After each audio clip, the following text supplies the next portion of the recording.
এইবার লঙ্গি না, সাংবাদিকের মুখ খুলেছে আলিফ লায়লাকে নিয়ে। আলিফ লায়লার সমস্ত গোপন তথ্য ফাঁস করে দিল এই ভিডিওতে। বর্তমানে তার 3টি কন্যা সন্তান রয়েছে।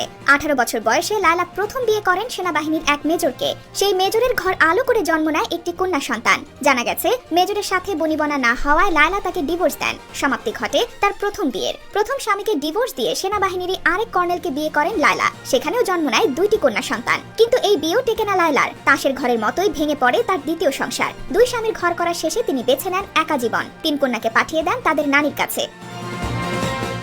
একা থাকার সুবাদেই সোশ্যাল মিডিয়ার বেশ কিছু লোকের সাথে সখ্যতা গড়ে ওঠে লায়লার। প্রিন্স মামুনকে বাড়িতে আনার আগেও তার বাড়িতে একজন ইউটিউবার থাকতেন বলে দাবি করেন কেউ কেউ। প্রিন্স মামুনকে নিজের করে পেতে ওই ইউটিউবারকে তিনি বাড়ি ছাড়া করেছেন বলেও গুঞ্জন আছে।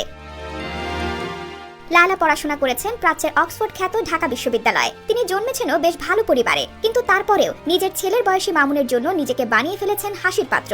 গোটা দেশের মানুষ আজ তাকে নিয়ে হাসি ঠাট্টা করছে, যে যেভাবে পাচ্ছে নোংরা আক্রমণ করছে। লায়লার যে বর্তমান অবস্থা, তাতে তিনি চাইলে এসব হাসি ঠাট্টা থেকে নিজেকে আড়াল করতে পারেন, কিন্তু কোনোভাবেই তা করছেন না। উল্টো মামুনকে পেতে কখনো তিনি ফেসবুকে এসে কান্নাকাটি করে লাইভ করছেন, তো আবার কখনো মামুনের নামে মামলা করছেন, যা নিয়ে নেটিজেনদের মনে তৈরি হয়েছে নানা প্রশ্ন। 3 কন্যার মা হয়েও কেন এসব করছেন লায়লা? এর সবটাই কি আলোচনায় থেকে ডলার কামানোর ধান্দা, নাকি এর পেছনে আছে আরো বড় কোনো কারণ? লায়লার ইন্টারভিউগুলোতে দেখবেন তিনি বেশ গুছিয়ে কথা বলেন। কথা বলার ধরনেই বোঝা যায় তিনি বেশ শিক্ষিত।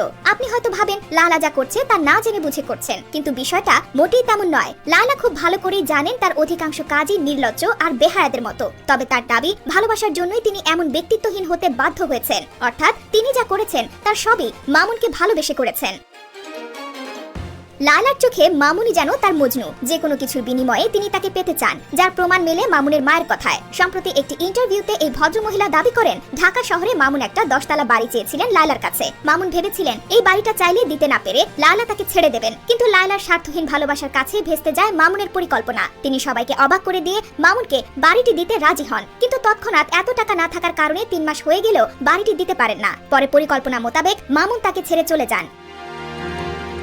মামুনকে পাবার জন্য এমন কিছু নেই যা লায়লা করেনি। এই ছেলেটার জন্য তিনি মার খেয়েছেন, মামুনের বাবা মায়ের হাতে পায়ে ধরেছেন, এমনকি মামুনের বন্ধুদের কাছেও ছোট হয়েছেন, কিন্তু কেউই কিছু করেনি তার জন্য। উল্টো সারা দেশের মানুষ এখন তাকে নিয়ে হাসি ঠাট্টা করছে। মামুনকে ভালোবেসে যেন এই অপমান আর